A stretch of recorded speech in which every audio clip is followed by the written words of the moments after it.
Welcome to Hanging Out with Robert, that's me. This video contains things that I tinker with throughout the day. For step-by-step detailed instructions of those tasks, you can click on the links in the comment section below. I plan on leaving this video accessible for about 30 days. After that, you can view it through my Patreon account. This video also has tips and tricks that I've learned over the years. So, thank you very much for watching. Kicking off the day, going to check on Panther. Unfortunately, my knock has moved from 4,500 RPMs. It knocked recently around 3,500 RPMs. I suspect it has something to do with the spark plugs wearing. Normally, the spark plugs, copper tips on a tune, starts knocking. Hey, look, Mama's gone. Starts knocking, wearing out at about 15,000 miles. Right now I'm about 14,000 miles. So I'm going to change the plug, see if that helps with the knock. I'm going to try to look down in there and see if I got any carbon buildup, and then run and get a part from the junkyard for somebody. Go clean up Panther, clean up those bumper valises, try to get those dyed and get Panther's bumper installed today, so Panther can be really ready to hit the road. I'm planning on leaving here Monday after next, about 10 days, headed up to the East Coast. I'm going to help somebody with a manual swap, another person with a cylinder head, so if you got something heavy duty that you want help with, let me know. Someone asked me to do a review of the backpack I was sent to carry my tools in. This is the backpack, Leave Nothing to Chance, L2NC. That's the brand there. Now this is not a tool backpack. This is a utility backpack, probably for bikers, campers, short trips out and back. Lot of pockets, lot of places to store stuff. So I used the backpack yesterday, put certain tools in there, and man, you can lose something in these pockets. But let me go ahead and show you what's going on. You got a front pocket here about the size of maybe a smaller Bible you can put in here or something. A lot of waterproofing compartments. I put some tools in here. Let me put the light on my camera. As you can see, I put some Allens, decent sized screwdrivers, ratchet wrench, a few sockets down there. It's got a pocket in there, slots and pockets in there, slot in there. Then it's got a zipper area that I don't quite understand, because when you do that zipper, it goes right to that area. So that was weird. But anyway, it's got a pocket there. So I got 4 or 5 pockets just in this little front slot here. Then this top area, I put some sockets and a couple small things there. Ratchet, extensions, 1/4 inch. So you can put a 1/4 inch tools there, bits, stuff like that there. Then I got this pocket up here. I put some of the parts I bought there, water bottle in there, long extension, a few other tools. It's got waterproof pocket in there. I got some clips and hardware. Got another pocket there. So I'm not even into the meat of the backpack yet. So then I got this top pocket here. Put stuff in there. It's got, I threw some hardware in there. It's got a water satchel, bladder, whatever you want to call it. It's got zippable pockets in there. It's got a restraining strap in there. It's got a netting in there. Then there's a zipper on the back side. The shoulder straps are pretty comfortable. You can clip it around your chest, clip it around your waist. So this is just a very handy backpack. Feels very durable. I don't feel like this thing is going to tear open, lose any of my tools, anything like that. So I did use and enjoy that yesterday. Well, it looks like to get these spark plugs out, I'm gonna have to pull my rip kit up and out of the way. So I'm gonna take that loose there, take this loose here, move that out of the way, pull those spark plugs, check down in the holes, see if I have some carbon. Here are the 5 spark plugs. They all look decent, and the gap is between 26 and 30 on them. I'll gap them to 0.026 when I install them. So let me get the new plugs installed. I'm gonna gap them to 0.026 and run them, see how they do. As you can see on my camera, down number 2, number 1 as well, I still got a lot of carbon on top of those pistons. So what I'm going to do is get some gasket remover. Had a lot of tips from different people. I'm gonna spray some gasket remover down there, let it sit about an hour, put the spark plugs back in it, fire it up. Hopefully that'll blast it out the exhaust. Then I'm gonna check it again at 100 miles. If there's still some down there, I'm gonna spray some more gasket remover down there. Use a bamboo stick or rod with the tip of it kind of diced up like a bristle brush. Scrub it on each one for a few minutes. See if it gets that carbon off of there. So let me go ahead and put these spark plugs in, take a run to the junkyard, get a part for somebody, see if I still have knock. So there you have it. Running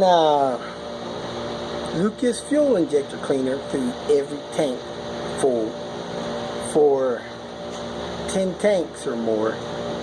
Doesn't move that carbon at all. Ouch. Somebody hit something with this car today. I guess it happened while Mom was gone. I don't know if somebody hit her or my brother-in-law was driving. I guess I'll check when I get done running my errands.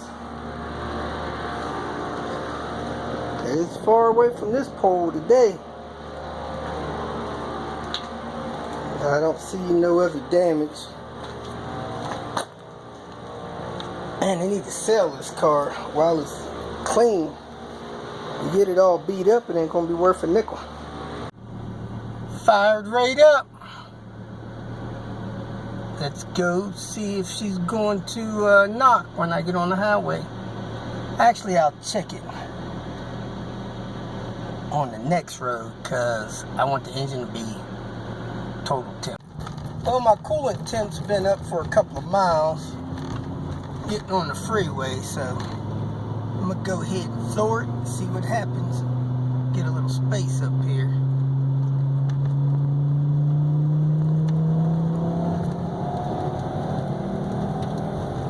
There we go, we're knocking at 4,500. When I first did the tune, I was averaging 22.5 on the gas mileage. Now I'm averaging 21.5 the last 3,300 miles. So I'm gonna reset that, and I'm gonna reset my average gas mileage and see what the Volvo plugs do. The last few days I've been shutting this car off. It's been sounding like a helicopter. It's been shutting off. Look at that dang thing wobbling around in there. I don't know if the bottom mount bolt could move. I got a mount bolt missing up here. But heck, I'm suspecting that the fan is about to fail. So I'm going to get one while I'm out here, probably. When I shut that thing off, it rattles like a helicopter. It's crazy. First time I was close to home,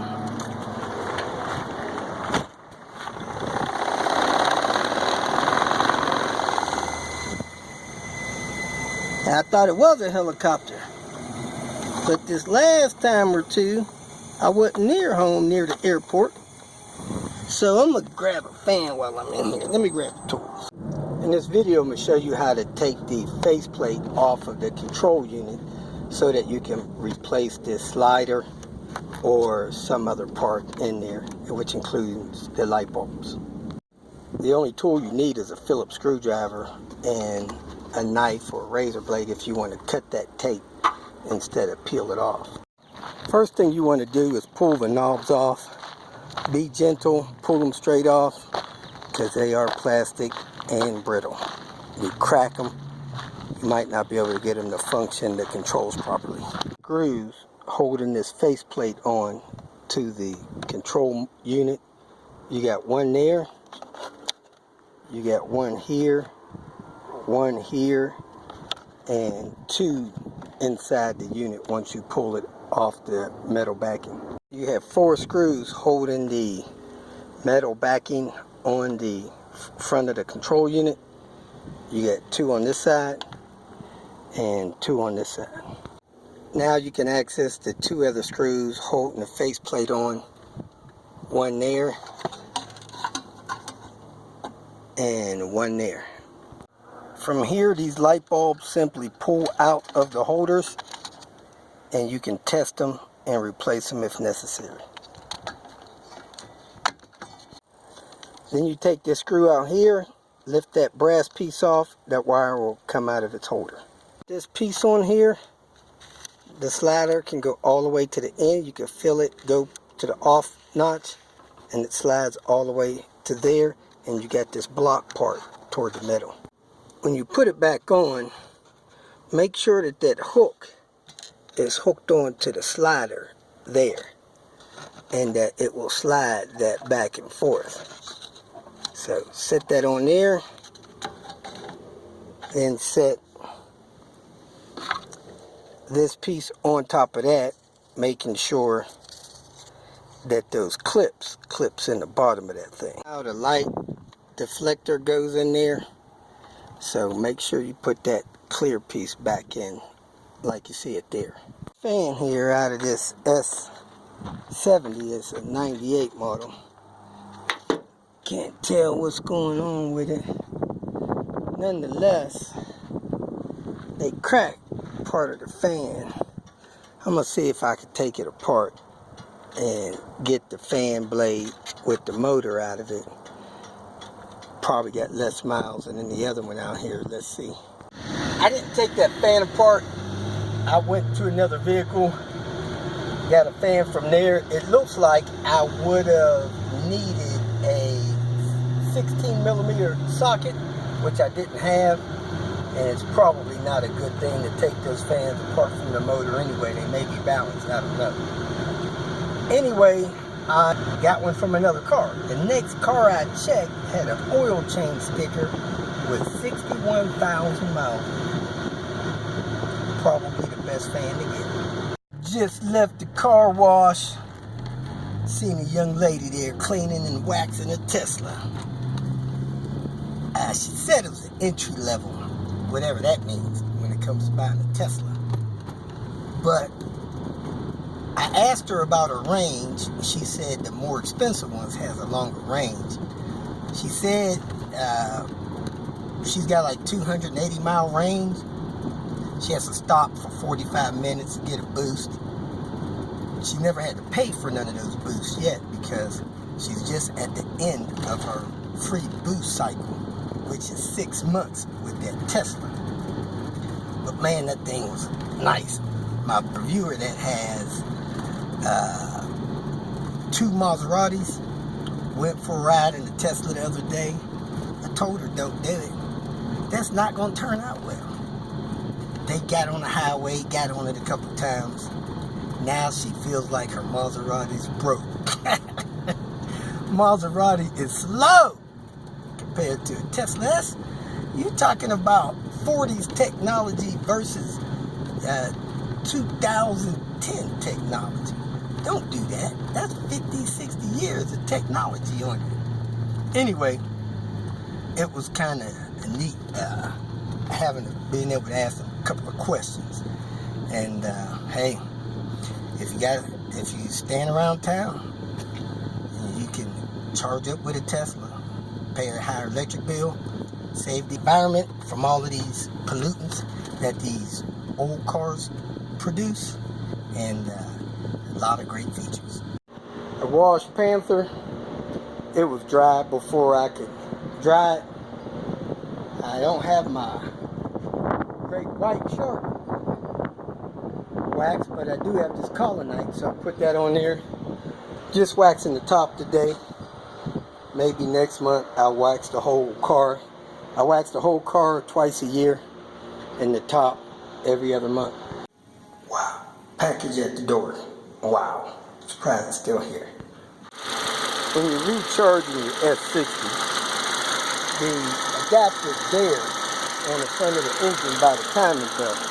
You gotta lift your coolant reservoir and your power steering thing up and out of the way. You turn your system on high, cold, max, and you should be reading in the blue. The compressor kicked on. So that's how you service the S60.